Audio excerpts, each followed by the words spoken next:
Well, it's time now for Truth or Fake, our daily fact-checking segment, and I'm joined for that by Catalina Marchant de Abreu. Welcome to the show, Catalina.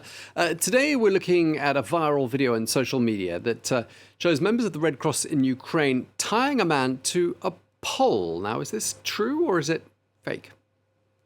The Red Cross is in trouble, Tom, on social media with this video that's been circulating on Twitter, where we see members of the Red Cross in Ukraine tying this man up to a pole. Here we have this tweet that's been viewed over 715,000 times and shared already over 1,000 times with the caption that reads, "Red Cross caring for people in Ukraine." This video has been widely shared throughout the platform. We have more examples right here of users sharing the same video, saying, for example, Ukrainian Red Cross ties somebody to the pole in Lviv as that is their traditional punishment.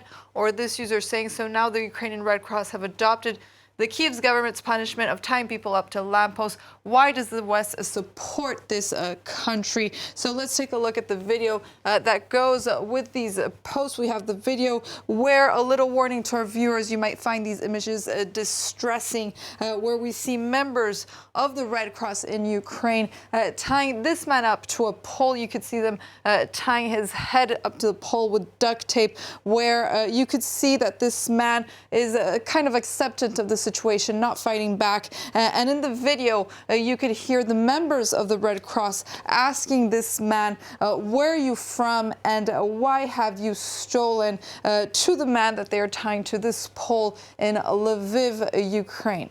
Tom? Yeah, he looks quite young as well, doesn't he, that man? I mean, did this really happen? This viral video that's been circulating on Twitter, where we see members of the Red Cross in Ukraine tying a man up to a pole. These images, unfortunately, they are true and they did happen. They took place in Ukraine. First of all, how do we know? Let's compare uniforms. We have this comparison right here. Here's the official page on Twitter of the Ukrainian Red Cross. And if you compare uniforms, we could see that they are wearing the same uniform as the men in the viral video on Twitter. Then we've also geolocated the video, where we can also confirm that the Twitter users weren't lying. This took place in Lviv, Ukraine, next to this train station that you could see in both the viral video and the geolocation, a train station used by thousands of Ukrainians to escape Ukraine towards Poland.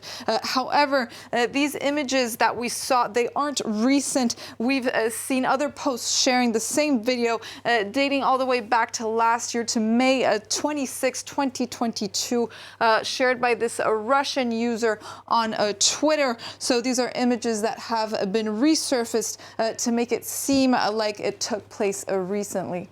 Tom? Okay, so Catalina, if the Ukrainian Red Cross really did this, I mean, it begs the question, why? Well, we contacted the Red Cross and spoke to Katerina Mitlina, chief of the communications department of the Red Cross in Ukraine. We wanted to know why this happened and if these volunteers were reprimanded for their actions. She explains that in the video, this video was taken in May 2022. What happened was 2 Red Cross volunteers tied this man up to a pole, as we saw, because that man tried to steal humanitarian aid from a Red Cross tent. So they were taking justice into their own hands. She also explains that the Red Cross categorically condemns the actions of these 2 volunteers who were immediately expelled from the organization in May 2022. And since the video resurfaced this week and users have confronted the Red Cross about it, the French and German Red Cross have come out on Twitter also to firmly condemn the actions of these 2 volunteers of the Red Cross in Ukraine. Actions that unfortunately are not rare since the invasion of Ukraine, as there have been dozens of similar posts and videos and photos showing people tied to poles. We have one example here on Facebook from last year, a treatment that's been inflicted on individuals in Ukraine, mostly accused of looting in Ukraine, amongst other different crimes. So it's been a method used by ordinary citizens to take justice into their own hands after the Russian invasion of Ukraine. We explain more on our website at the France 24's Observer's website at france24.com. Tom. Okay, well, thank you very much indeed for that. Catalina Marchand-Diabreu with today's edition of Truth or Fake. Thank you.